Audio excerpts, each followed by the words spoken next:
To care for one's body and keep it healthy is to love oneself. Good day, everyone. Before I present to you my report, I'd like to introduce myself. My name is Ruben Tagare Jr. and I am from the University of Southern Mindanao in Cabacan, Cotabato, Philippines. I graduated my bachelor's degree in physical education, major in school physical education from the University of Southern Mindanao in 2016. I graduated a Master of Arts in Education, major in physical education from the University of San Carlos in 2020. I had few PhD units. I took Doctor of Philosophy in Education, major in Educational Leadership from the University of the Immaculate Conception. I also took Doctor of Philosophy in Sports Science from the Universitas Nigeri Yogyakarta. These two schools are just earned units. Currently, I am pursuing my PhD in Education, major in Physical Education and Sports from the Adamson University, Manila. So from my professional experience, I've been an instructor, a CUS instructor in the University of Southern Mindanao Senior High School from 2017 to 2018. I am a former instructor 1 in the USM's Institute of Sports, Physical Education and Recreation from 2018 to 2020. And currently, I am serving as Assistant Professor 3 of the University of Southern Mindanao Institute of Sports, Physical Education and Recreation. Currently, I am the College Research Coordinator, SIPP Coordinator, and Advisor of the University Student Government from 2020 to 2022. I also have some civic responsibilities with the 10 outstanding students of the Philippines Alumni Community and Youth Ambassador of the Philippine National Youth Commission. So for my research affiliations, I am also an editorial board member of the International Journal of Holistic Health, Sports, and Recreation. I am also a peer reviewer of Psychology, Research, and Behavior Management Journal, Index in Scopus, Journal for Educators, Teachers, and Trainers, Index in the Web of Science, peer reviewer in the International Online Journal for Education and Teaching, peer reviewer of the Instructional Technologies in Health Education and Allied Disciplines, peer reviewer of the PGEM Journal of Education and Instruction, and the International Journal of Educational Management and Development Studies. So for my topic, I am going to discuss to you physical fitness assessment, skill assessment, tactical assessment, and mental toughness assessment. So for the first learning objective, explain the concepts of physical fitness assessment, skill assessment, tactical assessment, and mental toughness assessment. For number 2, present current research findings on the statuses of these assessment tools in physical education and sports. For number 3, give sample topics that can serve as good research opportunities on these assessment areas in physical education and sports. So now let's discuss the first topic, which is the physical fitness assessment. So let's first define what is physical fitness assessment. According to some authors, physical fitness assessment is a systematic evaluation of an individual's physical capabilities, usually conducted to determine the overall health and fitness level of individual. It is done to monitor and assess students' abilities and help students understand how healthy they are and learn to set goals to improve their fitness. Then, the result can provide valuable information about an individual's strengths and weaknesses and can help in developing customized exercise programs that are tailored to students' needs and goals. So for the benefits of physical fitness assessment, first, establishing a baseline. It could be a baseline for improvement, baseline for health programs, and other related initiatives. Number 2, identifying strengths and weaknesses. Through physical fitness assessment, we can identify the strengths and weaknesses of our students. Number 3, personalized exercise program. So after determining the strengths and weaknesses of our students, we can now design a personalized exercise programs to address their needs. Number 4, preventing injuries. Number 5, tracking progress. Number 6, motivation. And number 7, improve overall health. So now, let's discuss the very familiar health-related fitness and skill-related fitness. So when we say health-related fitness, exercises that are done with the intention of improving one's physical health and maintaining a healthy lifestyle. When we say skill-related fitness, these are movements that are necessary for an individual to successfully demonstrate a variety of motor skills and movement patterns. So we are all familiar with these two fitness, health-related fitness and skill-related fitness because we are doing this one in our PE classes. So number one, we have the body composition. So body composition is how much of your body is made up of fat, bone, and muscle. Body composition is a way for health professionals to figure out if a person is at a healthy weight of their body. So the sample test for this measure is the BMI calculation. So number two, for the health-related fitness, we have the cardiovascular endurance. So when we say cardiovascular endurance, it is the ability of the lungs, heart, and blood vessels to deliver enough oxygen to the cells to meet the needs of long-term physical activity. So our test to measure the cardiovascular endurance of our student is the 3-minute step test. Number three, we have the muscular strength. So when we say muscular strength or muscular endurance, it is the highest amount of force that a muscle group is able to pull or push in a single contraction. Circuit training and body weight exercises are all good ways to build muscle endurance. So our test to measure this type of muscular strength are push-up and curl-ups. Number four, we have the flexibility. So when we say flexibility, it is the ability of a joint or group of joints to move through their full range of motion without pain or restriction. So our test to measure this flexibility is the zipper test and sit and reach. Now we have the skill-related components. Number one, we have the balance. So when we say balance, this is our ability to control or stabilize the body when a person is standing still or moving. So our sample test to measure this one is the Stork Balance Stand Test. Number two, we have the speed. So speed is our ability to move from our body swiftly. Or it is the ability of our body or of our body parts to move swiftly. So our sample test for this measure is the sprint. Next, we have the power. So when we say power, this is our ability to move the body parts swiftly while applying the maximum force of the muscle. Power is a combination of both speed and muscular strength. So our sample test to measure the power are basketball pass and standing long jump. So for the agility, this is the ability to change and control the direction and position of the body while maintaining a constant rapid motion. So the sample test for this one is the very popular hexagon agility test.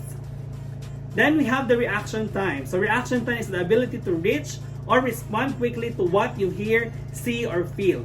So our sample test to measure the reaction time of our students is the ruler drop test. Then, the last one, we have the coordination. This is our ability to use the senses together with body parts during movement. So our sample test to measure this one is the paper throw and catch. So now, what does research say about physical fitness tests? Number one, according to Hockey in 1977, physical fitness testing is a necessary activity because it will give us information on the status of the overall physical fitness. The test should be administered at least twice a year. According to Brandes in 2012, testing is an important part of the screening process as it gives one, an accurate picture of fitness, an indication of appropriate starting intensities, a baseline for goal setting, and assistance for fitness recommendations. Now, here are some areas or research opportunities that we can dig deeper for our dissertation. Number one, experimental research involving interventions to improve one's physical fitness. Number two, integration of physical fitness assessment with indigenous concepts. And number three, utility model development for physical fitness assessment. So for the second topic, we have the skill assessment in physical education and sports. So let's first define what is skill assessment. So skill assessment is a process of evaluating an individual's physical abilities, techniques, and performance in various sports and physical activities. The purpose is to assess an individual's proficiency in specific skill, identify areas that are needing improvement, and develop a plan for training and development. So how can we able to test the skill of our athlete, of our students. Number one, we can do observations. We can also do testing and performance evaluations. So what are the general purpose of this skill test? Number one, identify strengths and weaknesses of our students and athletes. Number two, determine the level of their proficiency. Also, we can develop a personalized training programs through this test. We can track the progress of our students and identify the talents. So here are the sample tools or assessment tools that we can utilize for the skill assessment. So we have here the link. You can copy and paste this one and download the official tool or PDF tool for these assessments. So now, what does research say about skill assessment? So according to Chen, in 2017, assessment of skill is important for monitoring progress and providing guidance for future training. Knowing the characteristics and skills of athletes and students will help to guide the coach or teacher to ensure performance is moving towards mastery of the particular skill. According also to Chen in 2016, in order to improve their performance, it is imperative to assess their level of skills so they can identify their strengths and weaknesses. A coach or teacher can use this information to guide training, targeting weaknesses, and reinforcing strengths. Now, here are some research opportunities for skill assessment. Number one, evaluating the efficiency of technology integration in skill assessment. We can also have the qualitative studies in skill assessment because this is very limited for skill assessment. We have a very limited study about qualitative methodologies with this one. Then number three, development of a standardized Philippine-based skill assessment tools. So now let's proceed to our third topic, which is the tactical assessment in physical education and sports. So now let's first define what is tactical assessment. So tactical assessment in physical education and sports refers to the evaluation of an individual's ability to make effective decisions and apply strategies in the game or in a sport setting. It involves assessment of individuals' understanding of the game or sports, their ability to analyze the situation, make quick decisions, and execute appropriate actions to achieve the desired outcomes. So how are we going to assess the tactical strategies or abilities of our athletes of our students? First, we can have game performance analysis. We can also have situational assessments, observation of decision-making skills during game or play. Now, here are the general benefits of tactical assessment. Number one, improving performance. Number two, developing critical thinking and problem-solving skills. Number three, enhancing overall fitness. Number four, building confidence. And the last one, fostering teamwork and communication skills.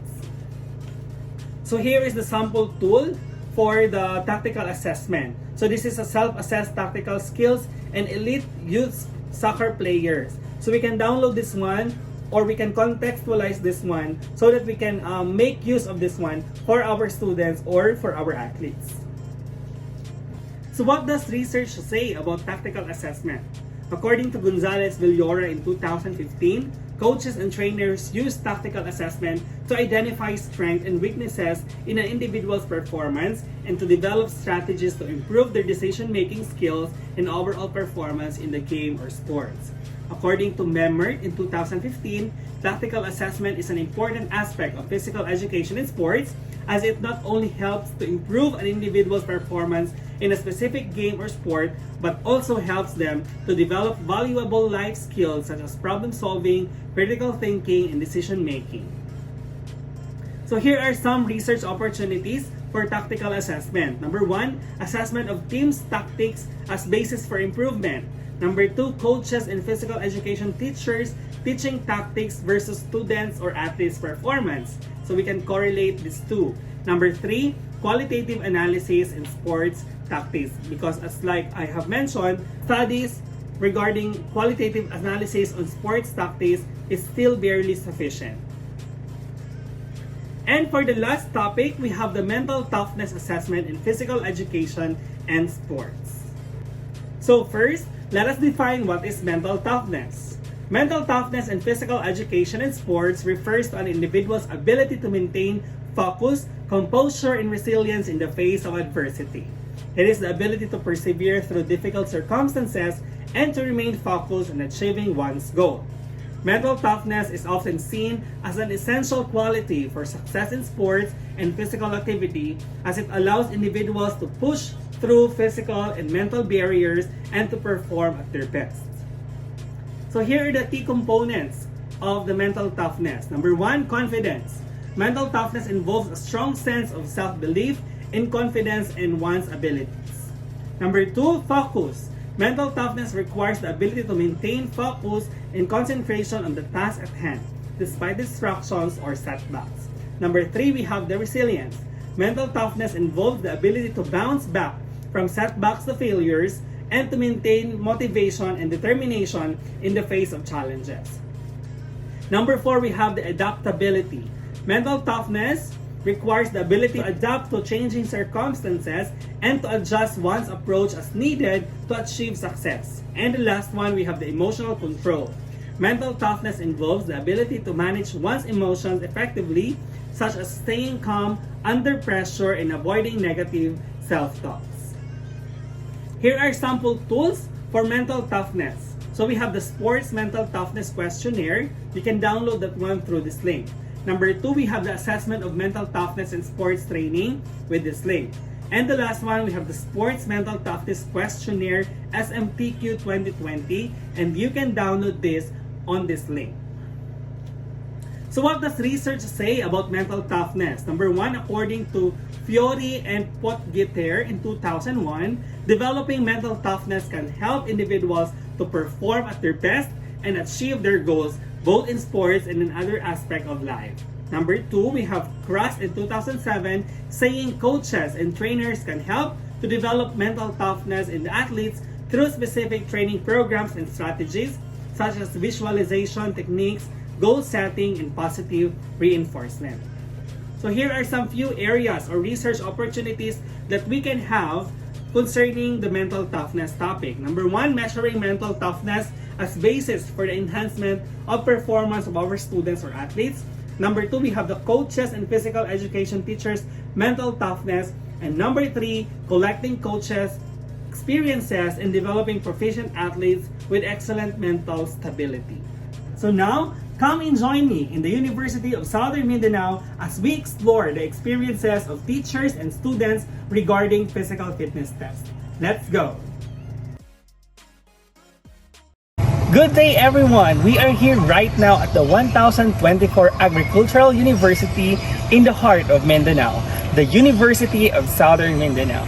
So today, let us try to ask few students and teachers on their experiences in the implementation of physical fitness tests. Come on, let's go!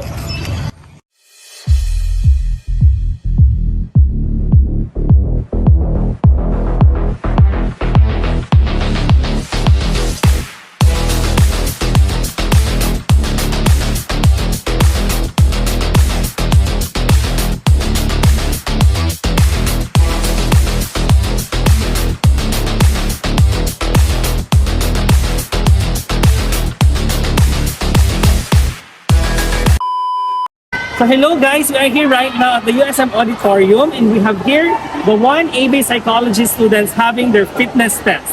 So right now I am here with Bea po. Bea, and of course Bea, how's your experience with physical fitness test? First of all, as a student na hindi active physically, parang challenging siya for me kasi doon nalalaman ko yung mga weaknesses and mga strength ko pagdating sa katawan ko, and doon nasusukat or nalalaman ko kung paano ko pa ito i-improve or paano dapat ang improve ko, like my flexibility and core strength ko. Okay, so thank you so much Bea. So here's another student from 1AB Psychology A. Her name is?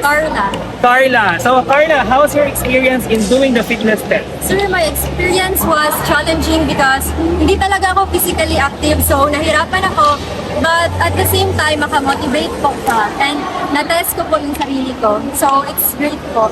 Okay, say hi to Adamson University. Hello, Adamson University! So here's another student from 1AB Psychology. His name is Ruben. Ruben. So magkapangalan po kami. So Ruben, how's your experience in doing the fitness test? Well, sir, very amazing. It helps us to become more healthy, and it's actually a big factor for us to gain more physical fitness. Hello, teacher. Yes, thank you, Ruben. Say hi to the Adamson University. Hi, Adamson University. So we are already done interviewing few students here at the University of Southern Mindanao about their experience in physical fitness test.